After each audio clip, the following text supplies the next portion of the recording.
In today's video, I'm going to teach you how to connect Jira with Power BI.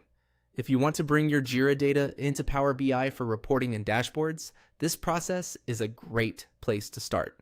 We'll be working directly inside Jira to find and install the connector you need, and I'll walk you through each part clearly so it's easy to follow. To begin, open Jira and look over to the left-hand side panel. On that menu, click Apps. This is where Jira gives you access to tools, integrations, and add-ons that can extend what your workspace can do. If you don't usually work with apps inside Jira, don't worry. This is the normal place to start when you want to connect Jira to another platform like Power BI. After that, click Explore More Apps. This will take you to the Jira Marketplace area where you can browse available integrations. Think of this as the app library for Jira. It's where you can search for tools that add new functionality, including reporting and data connectors. Once you're there, use the search bar and type Power BI.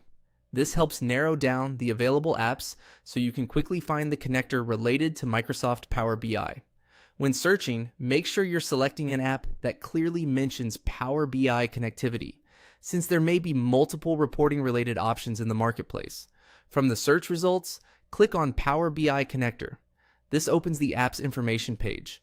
Here, you can read the overview and review what the connector does before installing it. This step is important because it gives you a chance to confirm that the app supports the kind of Jira to Power BI connection you need. It may also provide useful details about features, permissions, compatibility, or setup expectations. Taking a moment here can save time later if you're comparing tools or checking whether the connector fits your reporting workflow.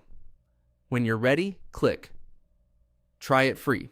This starts the installation or trial process for the connector, so you can begin using it with your Jira environment. Depending on your Jira permissions, you may need administrator access to continue. If the option doesn't appear or you can't proceed, you may need to contact the person who manages apps for your Jira instance. And that's the setup process for getting started with connecting Jira and Power BI from the Jira side. Once the connector is added, you'll be ready to move forward with using your Jira data for visualization and analysis in Power BI. Thanks for watching, and I'll see you in the next video.